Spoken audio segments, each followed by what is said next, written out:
अस्सलाम वालेकुम, अस्सलाम, नमस्ते, सत श्री अकाल। उम्मीद करता हूँ फिट होंगे, बेहतरीन होंगे, अपनी लाइफ अच्छे से एंजॉय कर रहे होंगे। हम तीनों की तरह आज एक और वीडियो और उसका टाइटल है जी इंडिया कनाडा लेटेस्ट कोई न्यूज़ है आज रौनक भाई की और ओरिजिनल वीडियो का लिंक डिस्क्रिप्शन में क्लास में इनको भी सपोर्ट करें, हमें भी सपोर्ट करें। मेरा नाम है राणा मंदली, मेरे साथ है मोहम्मद समीर खोखर, मलिक सख्तारी बाल्स होगा। स्टार्ट।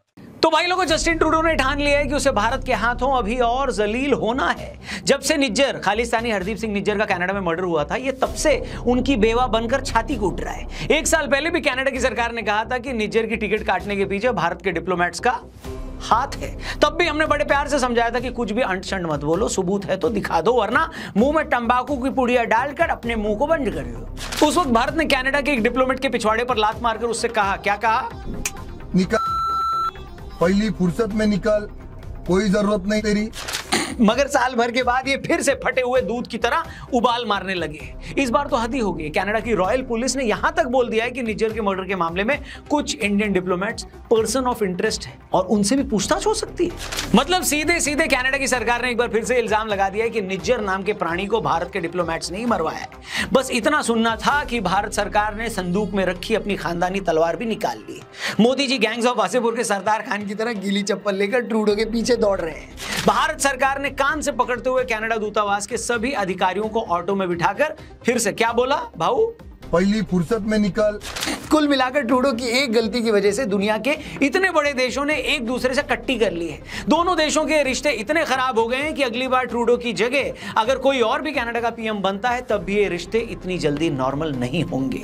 ऐसे में क्वेश्चन ये है कि भारत की इतनी बार समझाने के बाद भी ट्रूडो की सरकार बार बार क्यों ये प्रूव करने में लगी थी कि निज्जर को भारत नहीं मरवाया है? वो निज्जर जिसके खिलाफ रेड और ब्लू कॉर्नर नोटिस भी जारी था, वो निज्जर जो कनाडा में खुलेआम खालिस्तानियों से हथियार उठाने की अपील करता था, वो निज्जर जो खुद झूठे डॉक्यूमेंट्स लगाकर कनाडा में रह रहा था, और सबसे बड़ी बात वो निज्जर जिसे कनाडा की सरकार खुद कनाडा के लिए इतना बड़ा खतरा मानती थी कि उसे नो फ्लायर्स की लिस्ट में भी डाल रखा था, उसके बैंक अकाउंट तक फ्रीज कर रखे थे। मतलब कनाडा की सरकार खुद ये मानती थी कि निज्जर कुछ ऐसा कर सकता है जिससे कनाडा की सिक्योरिटी को खतरा हो सकता है। मगर हैरानी है कि इतना सब होने के बावजूद ट्रूडो की सरकार निज्जर जैसे एक टेररिस्ट के लिए भारत जैसे इतने बड़े देश से रिश्ते तोड़ने पर क्यों उतर आई? आखिर वो कौन सी मजबूरी थी जिसके कारण पहले तो निज्जर जैसे टेररिस्ट को कनाडा में घुसने की छूट दी गई, उसे वहां पर सिटीजन बनाया गया, और बाद में वहां की सरकार इस हद तक चली गई है कि उसके लिए भारत जैसे इतने बड़े देश से पंगा ले लिया गया है। तो आइए इसी मैटर पर डिटेल में बात करते हैं। वीडियो पसंद आए तो इसे अपने दोस्तों से जरूर शेयर करिएगा और चैनल भी सब्सक्राइब करिएगा। शुरू करते हैं। These are wanted criminals from India. You have given them visas. They have come, many of them in false documentation. The Newton's law of politics will apply there also. तो भाई लोगों, बात यह है कि कनाडा की ट्रूडो सरकार पर लगातार इल्जाम लगते रहे हैं कि वो फॉरेन इन्फ्लुएंस यानी विदेशी दबाव के आगे झुक जाती है। ट्रूडो को लोग कहते हैं कि अरे ब्रो, तेरे में तो रीढ़ ही नहीं है। इसी फॉरेन इन्फ्लुएंस की जांच करने के लिए वहां पर एक पब्लिक इंक्वायरी भी चल रही है। इस इंक्वायरी कमेटी के सामने ट्रूडो को अगले महीने पेश कर अपनी साइड भी रखनी थी। कनाडा में आमतौर पर होता यह है कि ऐसे मामले जब तक अदालत में चल रहे होते हैं तो वहां के नेता उस पर कोई स्टेटमेंट नहीं देते। लेकिन ट्रूडो की सरकार ने अपनी इमेज बचाने के लिए जानबूझकर निज्जर के मामले में वहां की पुलिस से यह स्टेटमेंट दिलवाया कि निज्जर मर्डर में भारत के डिप्लोमेट से पूछताछ हो सकती है। ऐसा करके ट्रूडो ये दिखाना चाहते थे कि देखो देखो ब्रो, अपन कितने स्ट्रांग हैं और अपने सिटीजन्स को प्रोटेक्ट करने के लिए हम किसी से भी पंगा ले सकते हैं। अब क्वेश्चन ये है कि ट्रूडो ये सब क्यों कर रहे हैं? सिंपल सा जवाब है बाबू भैया, जैसे भारत में एक अरसे तक अपीजमेंट की पॉलिटिक्स होती थी, ट्रूडो भी आज कनाडा में वही कर रहे हैं। आपको बता दें कि ट्रूडो की लिबरल पार्टी ऑफ कनाडा अपने दम पर सत्ता में नहीं है। उन्हें सरकार बनाने के लिए एनडीपी यानी न्यू डेमोक्रेटिक पार्टी तक का सपोर्ट लेना पड़ा, और इस न्यू डेमोक्रेटिक पार्टी के लीडर हैं जगमीत सिंह, और ये जगमीत सिंह भी खालिस्तानियों के सबसे बड़े चीयर लीडर हैं। उनके इन्हीं बयानों की वजह से भारत सरकार ने भारत में उनका ट्विटर अकाउंट सस्पेंड करवा दिया था। उन्हें भारत आने की इजाजत नहीं दी गई। कनाडा में 10 लाख से ज्यादा भारतीय मूल के लोग रहते हैं। इनमें बड़ी तादाद पंजाब से आकर रहने वाले लोगों की है, जिनमें एक अच्छा खासा तबका खालिस्तानियों से हमदर्दी रखता है। ऐसे में ट्रूडो की मजबूरी हो जाती है कि वो इन खालिस्तानी एलिमेंट्स को कुछ भी करने की छूट देते हैं। यही रीजन है कि ये लोग हर दूसरे दिन भारत विरोधी रैलियां निकालते हैं। रैलियां करके कनाडा में मौजूद भारतीय दूतावास के अधिकारियों को जान से मारने की धमकी तक देते हैं। पंजाब को भारत से अलग करने को लेकर जनमत संग्रह करवाते रहते हैं। वहां हर दिन ये सब होता रहता है और ट्रूडो उस भ्रष्ट पुलिस वाले की तरह, जी हां, उस भ्रष्ट पुलिस वाले की तरह चुपचाप ये सब देखते भागते रहते हैं, जैसे हमारे गली मोहल्ले में चोर उचक के माँ बहनों की चेन खींचकर भाग जाते हैं ना, और पैसे खाकर बैठा पुलिस वाला कुछ नहीं करता, सेम काम ट्रूडो कर रहे हैं। इसे आप ऐसा समझिए कि एक वक्त भारत में भी बहुत सारे पॉलिटिशियंस इलेक्शन में पाकिस्तान के फेवर में स्टेटमेंट दे देते थे। यूपी के एक बड़े पॉलिटिशियन ने तो एक इलेक्शन रैली में यह तक बोल दिया था कि अगर हम सत्ता में आए तो पाकिस्तान को सस्ती बिजली देंगे। अब आप सोचिए, भारत का एक नेता भारत के दुश्मन मुल्क को लेकर ऐसी बातें क्यों कर रहा था? वजह एकदम क्लियर थी, क्योंकि उस नेता को पता था कि ऐसा बोलने से यूपी में बैठा उसका एक बड़ा वोट बैंक खुश होगा और उसे वोट मिलेगा, फिर चाहे यूपी की जनता भाड़ में जाए। ठीक यही काम ट्रूडो भी कर रहा है।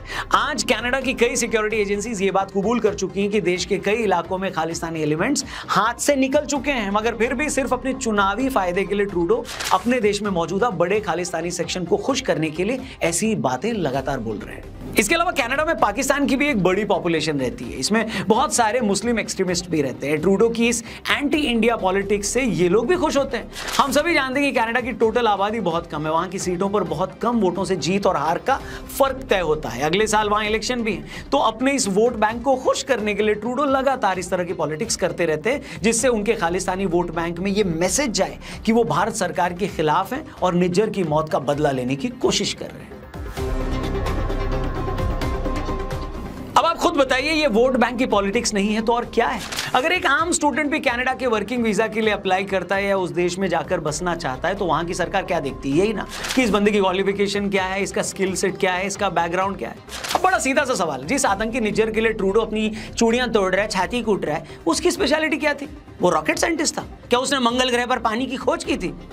आखिर क्या वजह थी कि झूठे डॉक्यूमेंट होने के बावजूद उसके केस को फास्ट ट्रैक करके उसे कनाडा का नागरिक बनाया गया? बोलो बोलो, टेल। कनाडा के ग्लोबल न्यूज में छपी खबर के मुताबिक हरदीप सिंह निज्जर रवि शर्मा नाम के फर्जी पासपोर्ट पर कनाडा आया, फिर उसने झूठी कहानी बुनी कि कैसे उसे भारत में पुलिस टॉर्चर कर रही थी और भारत में उसकी जान को खतरा था। मगर कनाडा के रेफ्यूजी पैनल की जांच में उसकी कहानी फर्जी निकली और उसकी एप्लीकेशन खारिज कर दी गई। जब उसे और कुछ समझ में नहीं आया तो उसने कनाडा में रहने वाली भारतीय मूल की एक महिला से शादी कर ली, मगर बाद में पता चला कि वो शादी भी सिर्फ कनाडा की नागरिकता लेने के लिए की गई, और जिस महिला से हरदीप ने शादी की थी वो तो खुद अपने पति के साथ कुछ टाइम पहले कनाडा आई थी। अब आप इस बारे में अगर कनाडा के किसी डिप्लोमेट से बात कर रहे हैं तो उसका हमेशा से वही घिसा पीटा जवाब होता है कि भैया दुनिया के किसी भी आदमी को अगर उसके देश में जान का खतरा है तो कनाडा की यही पॉलिसी है कि वो उसे अपने यहां शरण दे देता है। अब यही लॉजिक अगर माने तो 9/11 के हमले के बाद अगर ओसामा बिन लादेन ये बोल देता कि अफगानिस्तान में मेरी जान को खतरा है माई बाप, तो क्या कनाडा की सरकार ओसामा को भी अपने देश का नागरिक बना लेती? क्या बताइए? अगर किसी आदमी को अपने देश में घुसने देने से पहले आपके लिए उसका बैकग्राउंड कोई मायने नहीं रखता, फिर तो सद्दाम हुसैन से लेकर अल जवाहिरी तक आज सभी कनाडा के नागरिक होते। सिंपल। इसलिए निज्जर को लेकर जो जान के खतरे वाली बात बोली जाती है ना, वो सरासर बकवास है। इसी साल कनाडा में मोहम्मद शहबाज नाम का एक पाकिस्तानी पकड़ा गया था जो गलत डॉक्यूमेंट के बेस पर कनाडा में घुसा था। यह बंदा कनाडा में रहकर अमेरिका के न्यूयॉर्क में यहूदी कम्युनिटी पर हमले की प्लानिंग कर रहा था, मगर वहां मामला अमेरिका का था तो भैया फौरन उसे पकड़ लिया गया। लेकिन यही निज्जर और वो सड़ा हुआ करेले का बीज गुरपतवंत सिंह पन्नू दिन रात पंजाब को भारत से अलग करने की बात करते हैं, खालिस्तानियों से हथियार उठाने की अपील करते हैं और कोई उनका कुछ करता ही नहीं। खुद कनाडा के बड़े न्यूज़पेपर ग्लोबल मेल ने यह खबर छापी थी कि निज्जर ने 2021 में खालिस्तानियों से हथियार उठाने की बात की थी। उसने यह तक कहा था कि जो लोग पीसफुल आंदोलन की बात करते हैं हमें उनसे दूर रहना होगा, मगर ये सब इस छिले हुए अंडे को दिखाई और सुनाई नहीं देता। कौन सा अंडा? मैं इसी की बात कर रहा हूं यार। और तो छोड़ो, ट्रूडो सरकार पर यह भी इल्जाम लगता है कि कनाडा में चाइनीज इन्फ्लुएंस बहुत ज्यादा है, मगर जैसे ही चाइना की बात आती है तो ट्रूडो को स्नेक सूंघ जाता है। तब यही ट्रूडो और इसकी सरकार बोलती है कि नहीं, हो सकता है कि चाइना का कोई एक आध डिप्लोमेट ऐसे किसी इंसिडेंट्स में इन्वॉल्व हो, मगर इसमें चाइनीज सरकार शामिल नहीं है। ये लोग ठोक के ये बात बोलते हैं, मगर इसके उलट भारत के केस में ये लोग सीधे भारत सरकार पर सवाल उठा देते हैं। वजह एकदम क्लियर है, जहां अमेरिका के इंटरेस्ट आ जाते हैं तो वहां ट्रूडो के बाप की भी हिम्मत नहीं पड़ती कि उस पर कुछ करे। चाइना भी कनाडा को कई तरीके से मदद देता है, इसलिए ये चंपू उन लोगों के खिलाफ भी नहीं बोलते। लेकिन जहां भारत की बात आती है तो इसे लगता है कि भारत को गाली देने से कनाडा में रह रहे खालिस्तानी और कट्टर इस्लामिक खुश होंगे। अब बहुत सारे लोग ये बोल रहे हैं कि क्या इंडियन गवर्नमेंट ने सच में हरदीप सिंह का मर्डर करवाया? और हरदीप ही क्यों, परमजीत सिंह पंजवाड़ और अवतार सिंह खांडा के भी मर्डर हुए। ये भी खालिस्तानी मिलिटेंट थे, इनको भी मारा गया। कुछ लोगों का ये कहना है कि इसके पीछे भी इंडियन गवर्नमेंट का हाथ हो सकता है। अब सवाल ये उठता है कि भले ही कोई शख्स मोस्ट वांटेड हो, कंट्री के लिए खतरा हो, पर क्या किसी का इस तरह कत्ल करवा देना जायज है? देखिए, पहली बात तो ये है कि अभी हमें क्या, किसी को भी नहीं है पता है कि जो आतंकी मारे गए हैं उन्हें किसने मारा है। रही बात जायज या नाजायज की, तो ये बताइए भाई कि दुनिया में कौन सा ऐसा गैरतमंद देश है जो अपने लोगों को डिफेंड करने के लिए किसी भी एक्सटेंट तक नहीं चला जाएगा, किसी भी हद तक नहीं चला जाएगा। बताइए, पिछले 7 अक्टूबर को हमास के दरिंदों ने इजराइल में घुसकर 1200 लोगों को मार दिया था। उसके बाद इजराइल ने गाजा का ऐसा बाजा बजाया कि सारी धरती फ्लैट कर दी। कोई बिल्डर चाहे तो आज वहां प्लॉट काट सकता है, इतना फ्लैट हो गया है मामला। हमास को निपटाने के बाद आज वो लेबनान में घुसकर हिजबुल्लाह के पिल्लों को निपटा रहा है। मजाल दुनिया का एक भी देश उसे ऐसा करने से रोक पाया। यूनाइटेड नेशंस भी बड़बड़ाकर रह जाता है, मगर वो भी इजराइल का कुछ नहीं उखाड़ पाया। उल्टा ईरान ने जब इजराइल पर कुछ दिन पहले मिसाइल से हमला किया था और यूएन के चीफ ने अपने ट्वीट में सीधे तौर पर ईरान को क्रिटिसाइज नहीं किया था, तो इजराइल ने गुस्से में आकर यूएन चीफ को ही अपने देश में घुसने से बैन कर दिया। उसने सरेआम ये बोल दिया कि ये बंदा कभी हमारे देश में नहीं घुस पाएगा। इसी तरह 9/11 के बाद जब अमेरिका लादेन को मारना चाह रहा था, तो क्या अमेरिका यूएन के पास गया था? क्या उसने लादेन पर दिल्ली की कड़कड़डुमा के कोर्ट में कोई मुकदमा चलाया था? नहीं ना, सीधे पाकिस्तान में घुसकर उसे पेल दिया था।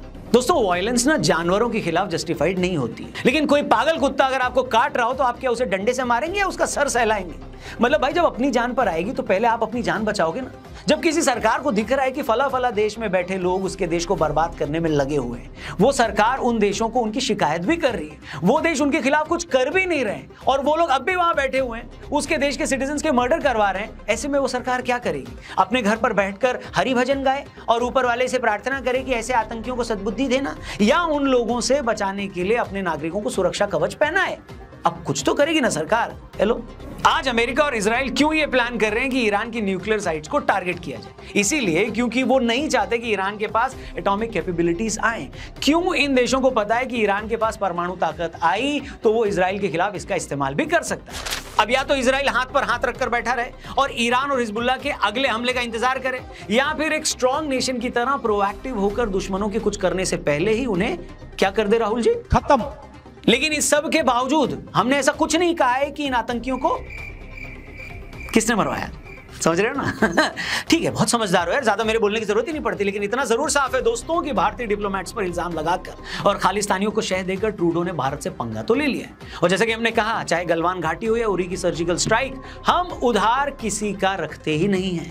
मालदीव के मोइजू भी राष्ट्रपति बनने के बाद बड़े उछल रहे थे। मोदी जी ने लक्षद्वीप जाकर एक सेल्फी क्या पोस्ट की, लोगों ने मालदीव जाना छोड़ दिया और इनकी इकोनॉमी की श्रीलंका लग गई। आज यही मोइजू नाक रगड़कर फिर से इंडिया आए और बोले कि मैंने तो कभी इंडिया आउट का स्लोगन दिया ही नहीं था माई बाप।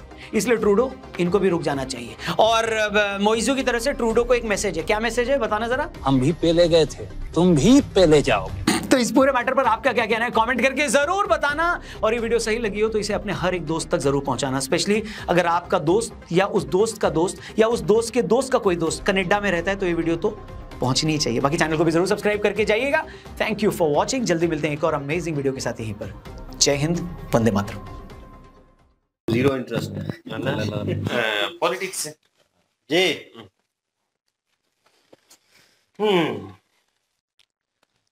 जी बिल्कुल जी। जस्टिस ट्रूडो जो है वो पिछले दिनों में भी जस्टिन ट्रूडो, उसके बारे में पिछले दिनों में भी मैं यही बात कर रहा था कि यार अगर देखा जाए तो संख्या जो है, जो तादाद है सिखों की, वो कनाडा में बहुत ज्यादा है और इस्लामिक भी हैं, पाकिस्तानी भी हैं, काफी ज्यादा ऐसे लोग हैं जो एंटी इंडियन हैं। और उन सारे लोगों को खुश करने के लिए ये सारी चीजें की जा रही हैं ट्रूडो साहब की तरफ से, क्योंकि ट्रूडो को पिछली दफा भी ऑफर इंडिया की तरफ से की गई थी कि यार जो इल्जाम लगाते हो उसका सबूत दो। डिप्लोमेट के ऊपर हम इल्जाम लगाए जा रहे हो जी कि डिप्लोमेट का हाथ है, डिप्लोमेट भी कह रहे हैं, फिर इंडियन गवर्नमेंट भी कह रही है। जब सारे लोग कह रहे हैं तो आपको मसला क्या है प्रूफ देने में? प्रूफ दो। कहते हैं कि प्रूफ है लेकिन हम जो है वो देना नहीं चाहते। ये तो वही बात आ गई कि यार आपको फलां चीज का पता है। हाँ मुझे पता तो है लेकिन मैं बताऊंगा नहीं, इट्स मीन के नहीं पता। तो ये साफ यहाँ से जाहिर हो रहा है कि ये टोटल अपना जो है ना वोट बैंकिंग के लिए किया जा रहा है और इंडिया के ऊपर एक इल्जाम तराशी करके इंडिया का जो इमेज है वो खराब करने की कोशिश की जा रही है। हालांकि उससे इंडिया को कोई फर्क नहीं पड़ेगा, वो कनाडा को भी फर्क पड़ेगा। इंडिया जो है वो तो अपने जबरदस्त तरीके से चल रहे हैं, अपनी पॉलिसीज हैं उसकी। अगर कनाडा ने थोड़ा बहुत कंप्रोमाइज किया था पिछले दिनों में तो इंडिया ने भी अच्छा पन दिखाया था कि ठीक है जी मामलात बेहतर होने चाहिए। लेकिन अभी इस कंडीशन में जितनी लेवल पर मामलात खराब हो चुके हैं, ये तो आप ठीक होते होते टाइम लगेगा, क्योंकि दोनों कंट्रियों के जो डिप्लोमेट हैं वो दोनों ही कंट्रियों ने अपने अपने डिप्लोमेट को वापस बुला लिया। तो अब दोबारा से इन ताल्लुकात को कंटिन्यू करने के लिए जो रीजन है दरमियान में, जो इख्तिलाफात हैं वो भी खत्म करने पड़ेंगे। तो निज्जर का जो मर्डर हुआ है उसमें अगर इंडिया का हाथ है भी, तो इंडिया का पूरी तरह से हक बनता है कि अपने देश के दुश्मनों को कहीं पर भी हों उनको खत्म करे, क्योंकि अगर अमेरिका को ये हक है कि उनके देश के जो दुश्मन है जिन्होंने अमेरिका का नुकसान किया है वो किसी भी कंट्री में अगर घुस के मार सकते हैं, तो इंडिया क्यों नहीं मार सकता? इंडिया को भी पूरा हक है, बल्कि हर उस कंट्री को हक है जो उसके कंट्री की खिलाफ वर्जी करने वाला नागरिक किसी दूसरे कंट्री में जाके पनाह लेता है। मेरे ख्याल में तो वो कंट्री गलत है जो उसको पनाह देता है, क्योंकि उस कंट्री को पता है कि यार ये बंदा फलां कंट्री में वो करके आया, कुछ कार्य करके आया, कुछ गलत काम करके आया, तो मैं इसको क्यों शरण दे रहा हूँ? उसका तो हक बनता है उस बंदे को पकड़े और उस कंट्री के हवाले करे। असल में लेकिन रीजन जो था ना बीच में, वो ये था इनका कि मोदी सर का उन्होंने मेंशन किया कि वो उन्होंने 2-3 बार एक किस्म की शिकायत की हाँ, कि आपके यहाँ वो बंदे हैं जो इंडिया को तबाह कर रहे हैं और उनके विजिटर, बिल्कुल। उनके कार्यकरी जो हैं, वो काम करने वाले बंदे जो हैं वो इंडिया में इस चीज़ के ऊपर काम कर रहे हैं और यहाँ पे भी फसाद फैला रहा है। वो बंदा वहाँ पे बैठ के हुक्म देता है, वहाँ पे भी चला रहा है और यहाँ पे भी वो इंडिया में भी काम खराब कर रहा है, तो इस चीज़ को रोका जाए। हुँ, उन्होंने पहले एक किस्म की वार्निंग दी कि उसे रोका जाए, तो नहीं रुक रहा था, माहौल पूरा ख़राब हो रहा था और जो पंजाब के लोग हैं, बहुत सारे लोग जानते होंगे, वो बहुत सारी कह लें कि अंदरूनी मामलात को लेकर परेशान थे भारतीय हुकूमत से, नो डाउट थे, उसमें मसले थे।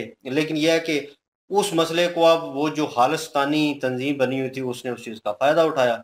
उन्हें लगा कि एक वीक पॉइंट मिल गया है हमें इस हुकूमत के खिलाफ, तो उन्होंने लोगों को भी साथ जोड़ लिया। लोगों के अपने मसाइल थे खेती बाड़ी को लेकर या वटेवर जो भी थे, तो वो उस चीज़ को लेकर उन्होंने फिर उस चीज़ का गुस्सा भी जो है उसके ऊपर भारतीय हुकूमत के ऊपर निकाला और उसके बाद जो हत्याएं हुई, सफारत खाने पे हमले हुए और भी बहुत सारी चीज़ें थी जिसमें इनके नाम आए और ये गिने चुने नाम थे जो इंडिया में से भागकर वहाँ पे गए हुए थे।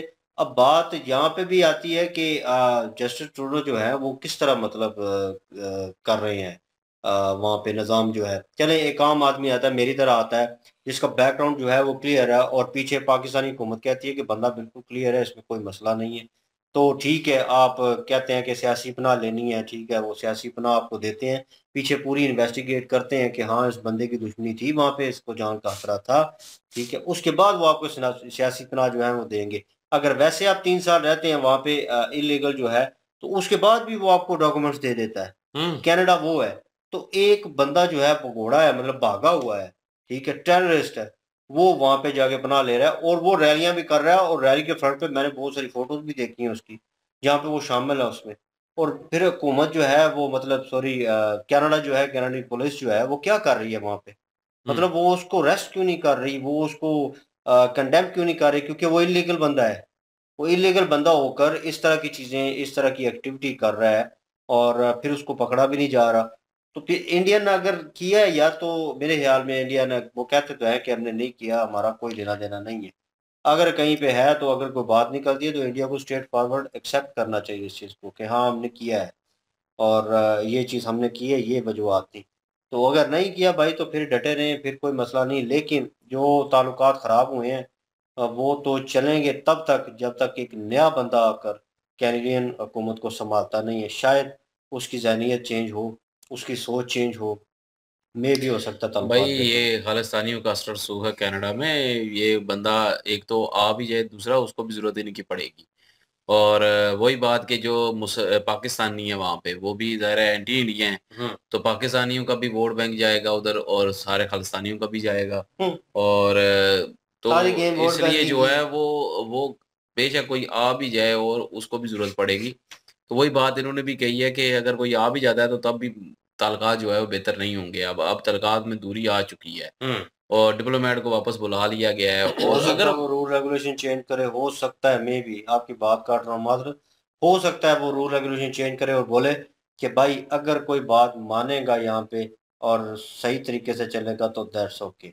ये पार्टीबाजी और ये चीज़ जो है वो नहीं चलेगी। अगर वो इक़्तिदार में आ जाता है, मैं एक अच्छा वो एग्ज़ाम्पल दूँ, आ आ गया गया ट्रूडो। इक़्तिदार में और उसके बाद वो कहता है कि यार अगर जो मतलब खारजी हैं जो दूसरी कंट्री से आए हैं, यहाँ पे स्टे लिया उन्होंने, अगर वो इस मुल्क के कानून के मुताबिक नहीं रहते या नहीं रहना चाहते तो वो वापस जा सकते हैं। ठीक है, तो वो 5 साल उसके पूरे हो तो गए, वो उनको उसके बाद निकाल दोबारा देगा, वोट होंगे, वो उनको निकाल वोट देगा, बैंक ब्लैक गया। लिस्टेड कर हाँ, देता है अगर मुल्क में, तो मेरी उसके बात सुनो बाद ना, वो वो नहीं दोबारा कनाडा करते, इंटर मैं नहीं हो एक सकते। बात कर रहा हूँ, वो नहीं करते, हाँ, वो रुक जाते हैं, सारा कुछ ठीक हो जाता है। 5 साल बाद जब दोबारा वोट होंगे, वो सारे वोट दूसरे किसी और को जाएंगे, ठीक है वोटिंग तो होगी, वो गया फिर। लेकिन एक बार सिस्टम मसला यही तो है सिस्टम ना, उल्टा होगा, सिस्टम बदलेगा। मसला तो यही है ना, अगली दफा नहीं फिर बनेगा। हो सकता है ये लाइफ बनते टाइम के लिए हर साल कोई जो है वो चाहता है कि भाई मैं अच्छा। बनूं, मेरे ये जो बाइडन, इसने कितने इलीगल लोग अंदर दाखिल किए कि हमें वोट बैंक मिले। इंडिया में भी सुना था कि राहुल गांधी ने भी कितने इलीगल जो है वो बांग्लादेशी या दूसरे म्यांमारी जो है जिसके वो ऊपर भेजे, रोला पड़ा हुआ था। जिनके वोट बैंक जो है वो उनकी बढ़े। तो ये चीजें हैं भाई, हर कोई वोट बैंक के लिए कर रहा है, और ठीक है, वोट जो है लेकिन वो ये हर भी किसी को मुमकिन है चाहिए। इलेक्शन जीतने के बाद फिर अपनी बात से फिर जाए, फिर जैसे साल सोया रहे ना फिर सो जाए हाँ, लॉन्ग टाइम के लिए। तो ये तो कोई पता ये नहीं तो है, क्या बहरहाल जरा ये ये है कि अगर सबूत हैं तो सबूत दिखाएं सबको, और अगर नहीं है तो फिर ये इल्ज़ाम लगाना बंद करें। और ये कनाडा को जो है वो सोचना चाहिए, ये खाली इंडिया की इमेज खराब नहीं हो रही। अब अगर इनके पास सबूत ना निकले, अगर इंटरनेशनल कोर्ट में चला गया इंडिया, तो अगर सबूत ना निकले तो पप्पू बन जाएगा ना फिर वो इंटरनेशनली, तो कनाडा का जस्टिन ट्रूडो। तो इसलिए जो है वो थोड़ा सोच समझ के ये सारा कुछ करना चाहिए। अगर सबूत है तो दें फिर सबूत, फिर दें सबूत के जी ये यहाँ पे आ था, ये यहाँ पे डिप्लोमेट्स का आता। अब जो है खालिस्तानी वहाँ पे डिप्लोमेट्स के जो है पुतले जला रहे हैं और साथ इंडिया का झंडा लगाया हुआ है, तो वो मुझे नहीं अच्छा लगा। नहीं वो इंडिया का झंडा जो है वो नहीं लगाना चाहिए था, वो नहीं बांधना चाहिए था। और बाकी जो तो है फायरिंग कर वो रहे हैं जो वहाँ पे भी सामने एहतजाज बैठ वो कर अपना कर रहे हैं, वो बेशक करते रहे, वो कनाडा में कर रहे हैं, कौन सा इंडिया में कर रहे हैं।